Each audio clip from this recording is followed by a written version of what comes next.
Good, man. We're going to start off with Will Pelagic, followed by Bass Ty. Sounds good.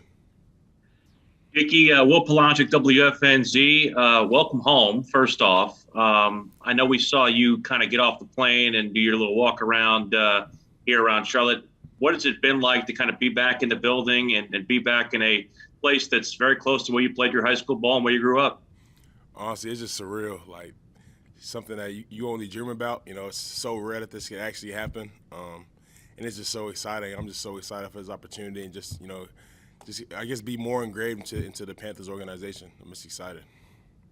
What were your impressions of offensive line coach James Campen? People have said that he brings a different kind of intensity to this room. I know you don't have any previous experience with the previous staff, but in terms of what he brings to the table, what did you like from what he was able to share with you on your visit?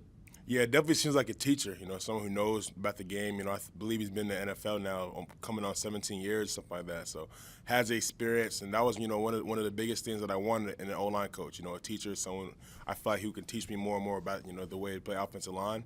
And I'm, just really excited to get the opportunity to work with him. Thanks, man. No problem.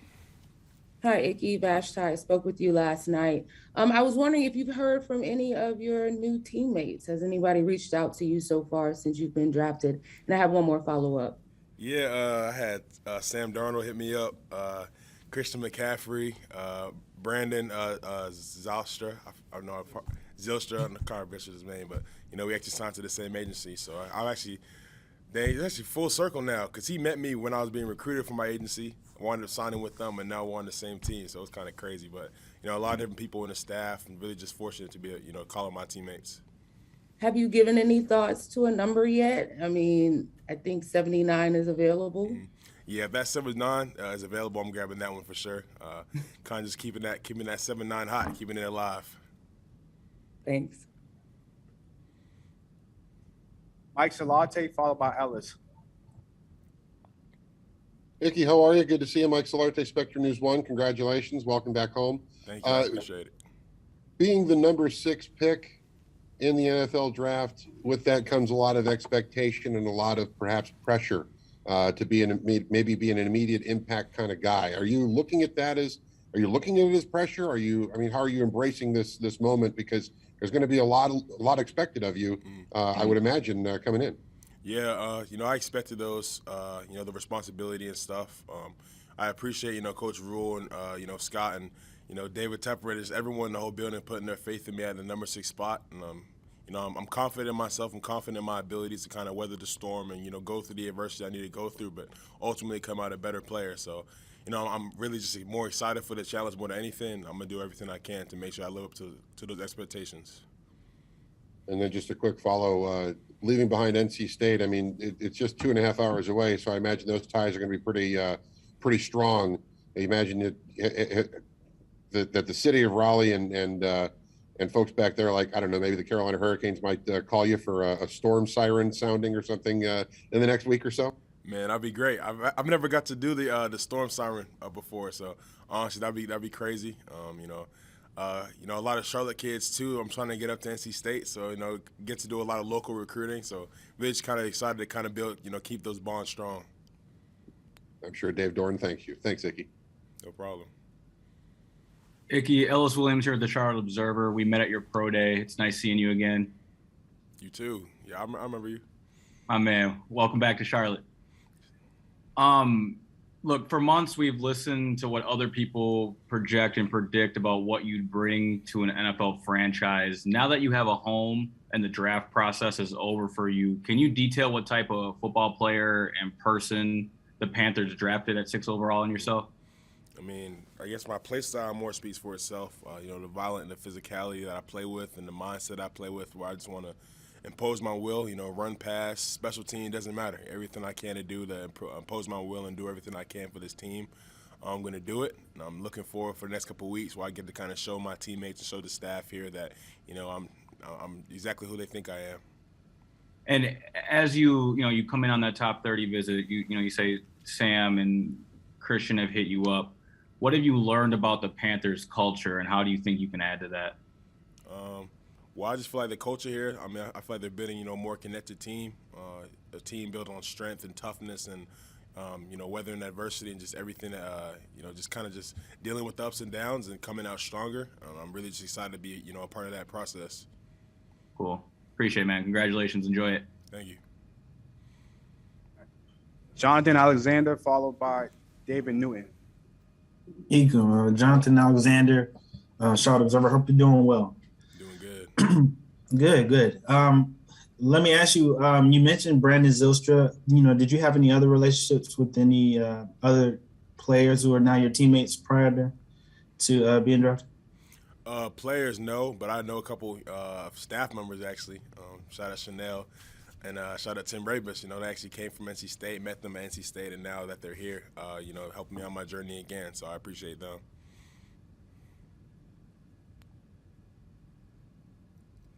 Might be on Hey, David. Sorry about that. I got one more. Sorry, David. I have one more question. That's my bad. You know, you kind of known for, you know, your mean streak on the field. You know, Pancake King, of course. What do you believe kind of helped foster that, help build that kind of mindset and that you know, ability you have? Well, I always say, started my freshman year of high school, really. My O-line coach, Coach Hastings, and also my head coach, Coach Hastings, the same guy. But kind of just started with that mindset, still that into me. You know, he went to the Citadel, so he had to get out the mud just like that. Playing football and doing military stuff at the same time, it builds a lot of character, it builds a lot of toughness, and you know, just kind of how they play the game of football, we kind of just brought that back to our team. And so he kind of just started that streak in me a little bit, you know, just letting me know that you can play offensive line violent. You know, you don't got to just, you know, get in front of somebody or position block. You can really just smash into someone and impose your will. And also as a freshman, I had a senior on the team, Eric Cal, actually the first person I saw wear 7'9". He was a senior on the team, and he played both ways, offensive line and defensive line. And I kind of just seen how he played as well, how he just plays like just nasty and violent, just always wanted to put guys on the ground. And so kind of seeing that as a freshman, you know, I guess, a play style to look forward to, look up to. And after he graduated, he actually wanted to give me the number 7'9". And so just to kind of just honor his legacy, I figure I kind of just played just like him, you know, just as nasty, just as violent, just as physical. And, you know, it's kind of, my game has kind of just manifested since then. Thank you. Hey, David Newton, ESPN.com. Wanted to ask you, kind of following up on that, your mom was talking about that switch that seems to go off in you that takes you from Ickey to Ickey on the field. Tell me about that gets you to that, from that Mr. Friendly guy to Mr. Violent guy. Well, I feel like, you know, growing up playing football, I've always learned to kind of just play it violent. I started off on the defensive line, so, you know, doing everything I can on that side of the ball to impose my will. So kind of just growing up in the game, that's kind of just always how I've been taught to play. Just, you know, play with everything you have, with every single emotion, every fiber of your being, every time you're on the field.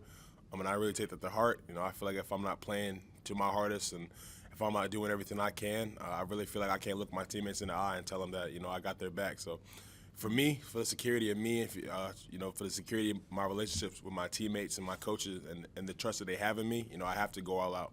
I have to do everything I can on the field to do everything that I can to win. What's the most interesting, other than being drafted by your hometown team, most interesting thing to happen over the last 24 hours since the draft? Not 24 hours. Well, you know, obviously the draft was in Vegas. My first time kind of gambling a little bit at casino, and I won a pretty good amount of money at the craps table. So I thought that was pretty cool. That's probably the most interesting thing because I never knew how to play craps until that night. Started playing, and I started winning a lot of money. So. How much did you win? Ooh, I don't know if I want to talk dollar bills right now, but it was a good amount of money. You know, I put a couple hundred down. I came out with a couple. Congratulations on that. Yes, sir. I think your high school coach told me he emptied his pockets and came home empty. Yeah, my older brother lost a lot of money too, so I was one of the lucky ones. Thanks a lot. No problem. Joe Person, followed by Chris Jenkins. Ecom, do you want us to call? What do you want us to call you, man? I wanted to ask you that first off. Well, I go by Ikem and Ickey. I guess on the field, I'm more Ickey. I like to mention both. You know, obviously I have pride in my name, the roots of it. So I like when people call me Ikem. But you know, also I kind of want to honor that nickname too. You know, I've had a nickname for the majority of my life. So I guess any chance I have to kind of mention both, you know, my name's Ickey, but I go by Ickey. I try and do it. So I guess either or, and both if you can. Okay, thanks for the clarification. And then we heard from Rule and Fitterer last night, and they both were talking about what an impression you made on your top 30. Blew them away at the whiteboard, for instance. Was that right in your wheelhouse when you made these top 30 visits? Like, could you kind of tell us your approach when you went from town to town? And how many of those did you take? Yeah, I took a couple 40 visits. The Panthers were actually the last one I had before the draft, so I kind of had them in the back of my head going into it. But yeah, I mean, I always prepare really well. I watch a lot of film, and I sort of critiquing myself a lot. So a lot of the bad plays and good plays as well, I've already watched already. So, when they put a play up on the board and ask me to explain it, I've already watched it 5, 6, 7, 8, 9 times. So it's kind of easy to kind of just reflect on the play again and really just give them a thorough answer. So it kind of speaks to how much film I watch of myself and how much film I watch of our scheme and how much I want to learn more and more about my game and the game game of football. And I feel like that knowledge kind of came out during my 30 visit. Was there anything specific to your visit here that was kind of funny or poignant or that kind of was a takeaway from? Kind of funny. We were watching my combine tape, and we were watching my 5'10" 5 drill. And I don't know, when I was there, I thought it was moving, but I guess watching the camera, it looked like I was going a little bit slower than I thought. So I guess I thought that was pretty funny.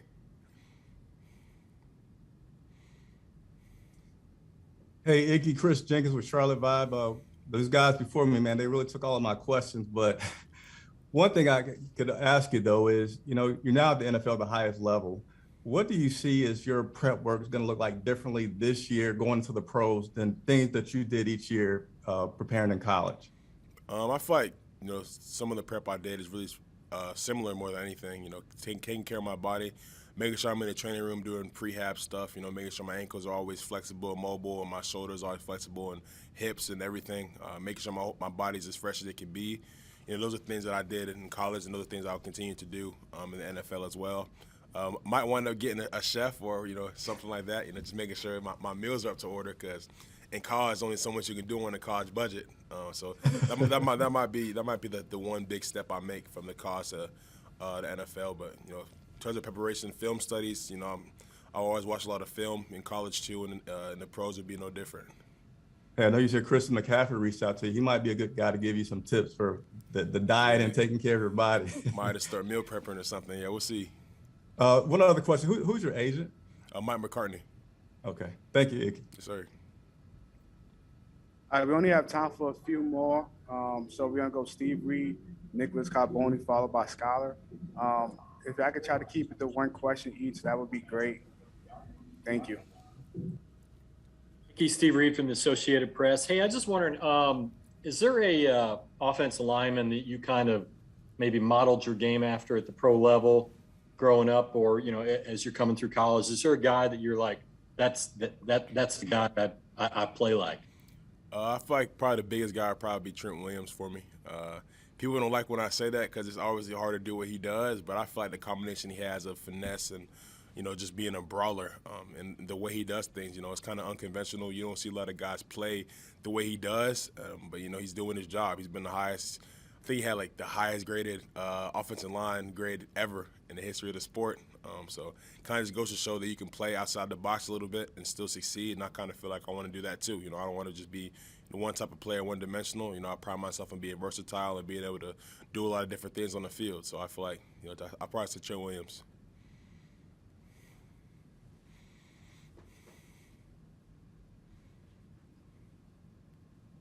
Nick, go ahead, Nick. Nick Carboni from NBC Charlotte. Welcome home. Your family obviously means a lot to you. Have you kind of thought about what it'll be like to almost unexpectedly be able to have them right here as you embark on this next chapter? And your mom told us last week that even through the draft process and becoming a first-round pick, that Tuesday was still your day to take out the trash. I'm wondering if you are officially out of that duty at this point, even though you're back home. Yeah, every time I come home, I gotta take the trash out, do the dishes like I never left. So I'm sure, I'm sure that's not gonna change. But it'd be nice, being 30, 35 minutes away from a home cooked meal. Plan on getting a lot of those during my time here, so definitely excited. Hey, Ickey, Scholar Count with Sports Illustrated again. Just wanted to get your thoughts on coming into a situation where you got someone like Taylor Moton. I know he's on the right side, but he's been in the league, he's established, and someone that you can learn from. Just talk about having someone like that in the locker room with you. Honestly, it's exciting going into an environment where you have an established vet in the league and a guy that's been doing it well for so long.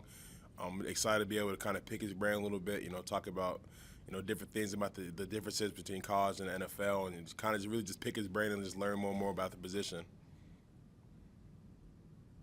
All right, thank you, Ekem. Problem. I appreciate y'all. And thanks to everyone that will do it for right now. Thank you.